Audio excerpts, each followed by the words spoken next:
Bismillahirrahmanirrahim. Assalamualaikum warahmatullahi wabarakatuh. Selamat pagi anak-anak. Bagaimana kabarnya hari ini? Alhamdulillah sehat luar biasa.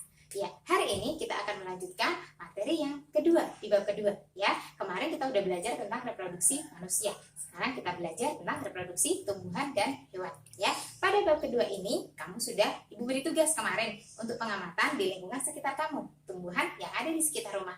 Nah, bagaimana? Sudah mengamati? Nah, kamu bisa melihat Bu Irma sekarang ada di sekitar rumah Bu Irma. Ya, di sini ada berbagai keanekaragaman tumbuhan. Bagaimana supaya lestari? Kita harus berkembang biakan, ya, atau kita budidayakan. Nah, bagaimana cara berkembang biaknya tumbuhan? Ya, kita amati satu persatu. Bisa kamu lihat? Di sini adalah tumbuhan anggrek, ya. Nah, di anggrek ini bisa berkembang biak secara vegetatif dan secara generatif. Secara vegetatif, dia menggunakan tunas yang ada di sini. Ya, bisa kamu lihat, dia akan berkembang biak. Ya, kemudian dengan cara generatif menggunakan bunga yang nanti akan ada buahnya dan ada bijinya. Nah, kemudian dengan sekarang pada mawar, ya, bisa kamu lihat mawar bisa dikembangbiakan juga secara generatif dan vegetatif, ya. Vegetatifnya dengan cara stek, generatifnya dengan bunga.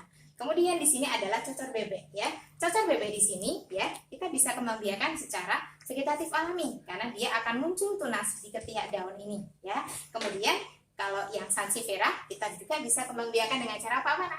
Oke, ya, betul sekali, dengan cara stek daun, ya. Kita potong daunnya, kita kembangbiakan di atas tanah, ya. Kemudian ini adalah kencur, ya. Kencur kita bisa kembangbiakan dengan menggunakan apa? Betul sekali, dengan rhizome, ya. Nah, di sini juga ada tumbuhan paku, ya. Nanti kita akan pelajari tentang tumbuhan paku. Tumbuhan paku di sini di belakang daunnya ini terdapat spora. Vegetatifnya dengan rhizome. Nah, kemarin kamu sudah mengamati tumbuhan di sekitar rumah kamu, ya. Nah, dengan itu kamu akan bisa menentukan proyek yang akan kamu buat, ya. Silakan kamu tentukan minimal 2 tanaman untuk melakukan proyek cara berkembang biak tumbuhan. Kira-kira mau vegetatifnya atau generatifnya. Nah, Ibu beri contoh untuk proyeknya, ya. Kamu bisa menggunakan 2 gelas, ya, yang bekas, silakan mau gelas apapun yang kamu punya. Kemudian kamu beri 2 jenis tanaman yang berbeda. Nah, di sini kamu beri air, ya. Kemudian kamu tusuk dengan seperti ini, ya. Nah, nanti kamu tunggu selama 2 minggu, diamati setiap hari. Nah, ini sudah 2 minggu, ini sudah melakukan perkembangbiakan. Nah, nanti kamu analisis dan kamu buat kesimpulannya, ya. Atau kamu bisa menggunakan pot, ya, dengan media tanah, ya, seperti ini. Ini adalah cocor bebek. Nah, munculkan tunas adventifnya. Nah, di sini adalah waktunya 2 minggu. Silakan nanti dilakukan proyeknya, ya. Kita tentukan proyeknya sekarang, ya. Oke, apa anak-anak? Ya. Kita sepakati proyeknya adalah reproduksi tumbuhan secara vegetatif. Silakan anak-anak tentukan sendiri tanamannya. Silakan dibuat videonya menjadi yang bagus sekali sehingga bisa presentasi di dalam video itu dengan luar biasa, detail, dan akan memberikan manfaat bagi semua orang. Oke, kita akan lanjutkan sekarang pembahasannya. Apa sih reproduksi vegetatif pada tumbuhan? Caranya berkembang biak secara vegetatif apa aja? Oke, kita lanjutkan. Perkembangbiakan vegetatif. Perkembangbiakan vegetatif adalah cara perkembangbiakan tumbuhan dengan menggunakan bagian tumbuhan seperti akar, batang, ataupun daun. Perkembangbiakan secara vegetatif dibagi menjadi 2. Yang pertama adalah secara alami, yang kedua adalah secara buatan. Kita akan bahas perkembangbiakan vegetatif alami. Yang pertama dengan menggunakan tunas. Tunas dibagi menjadi 3. Yang pertama adalah tunas batang. Contohnya pohon, bambu, tebu, dan pisang. Kedua adalah tunas dari akar. Contohnya adalah pohon sukun dan juga cemara. Yang ketiga adalah tunas yang keluar dari daun. Contohnya adalah tumbuhan cocor bebek atau sering disebut tunas adventif. Vegetatif alami yang kedua adalah rhizome. Rhizome disebut juga rimpang. Apa itu? Dia adalah batang beserta daun yang terdapat di dalam tanah bercabang-cabang dan tumbuh secara horizontal. Contohnya pada tumbuhan jahe, kunyit, kencur, dan lain-lain. Kemudian yang ketiga adalah geragi atau stolon, yaitu batang yang tumbuh mendatar di permukaan tanah. Tumbuhan baru dimulai dengan kuncup ujung yang menyentuh tanah. Contohnya adalah pada rumput teki juga stroberi. Yang keempat adalah dengan umbi. Umbi dibagi menjadi 3. Yang pertama adalah umbi akar. Akar yang tumbuh membesar karena berisi cadangan makanan.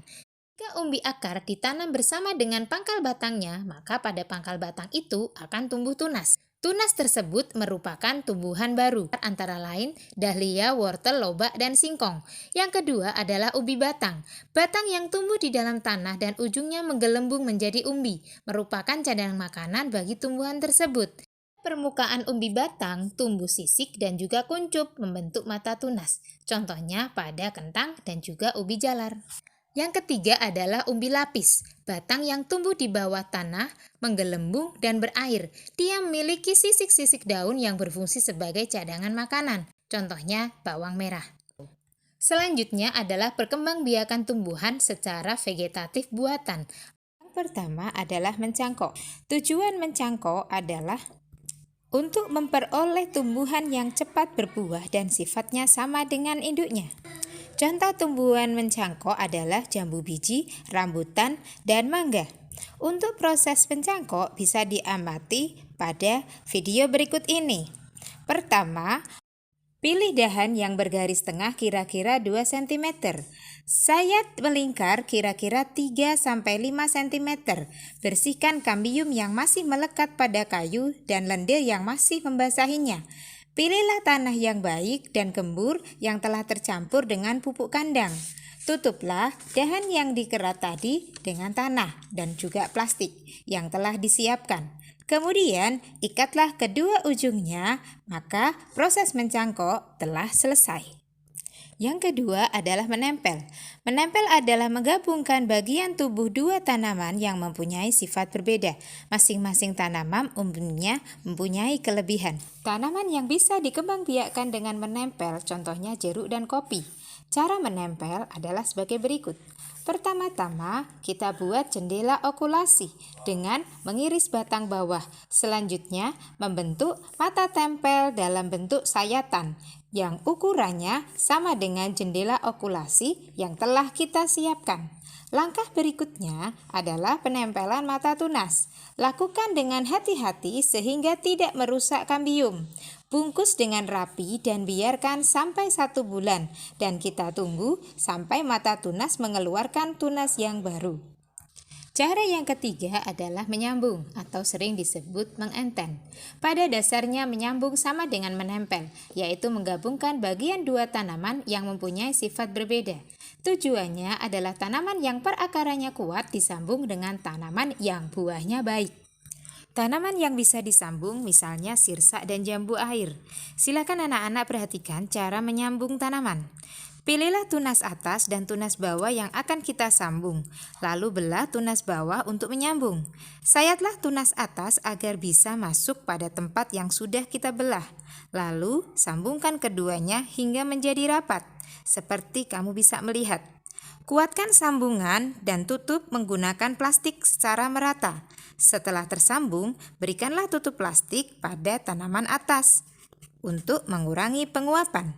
Buka tutup plastik jika sudah tumbuh tanaman baru.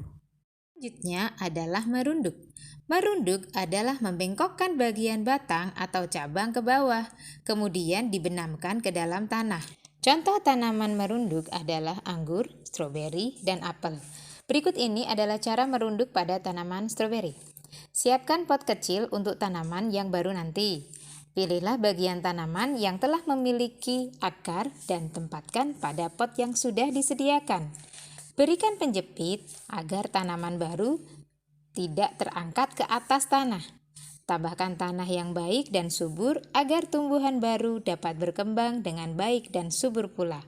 Jika tanaman yang berada di pot sudah baik dan subur, maka tumbuhan baru sudah dapat dipindahkan ke tempat yang baru. Selanjutnya yang kelima adalah stek. Stek adalah memperbanyak dengan potongan-potongan batang yang ditanam, lalu tumbuh menjadi tanaman baru. Contoh tanaman yang di stek adalah ubi kayu dan tebu. Cara menyetek pohon yaitu dengan membersihkan ranting-ranting pada pohon yang kita pilih. Potonglah beberapa ruas yang akan ditancapkan atau yang akan ditanam di dalam tanah. Pilihlah lubang yang memiliki tanah yang gembur dan subur. Tanamlah beberapa batang yang akan di stek tersebut. Tunggulah tunas baru yang terbentuk pada bagian yang kita tanam. Bagaimana? Sudah jelas ya tentang cara perkembangbiakan vegetatif pada tumbuhan? Cukup sekian ya, saya akhiri pertemuan kita pada pagi hari ini. Kita lanjutkan di lain kesempatan. Assalamualaikum warahmatullahi wabarakatuh.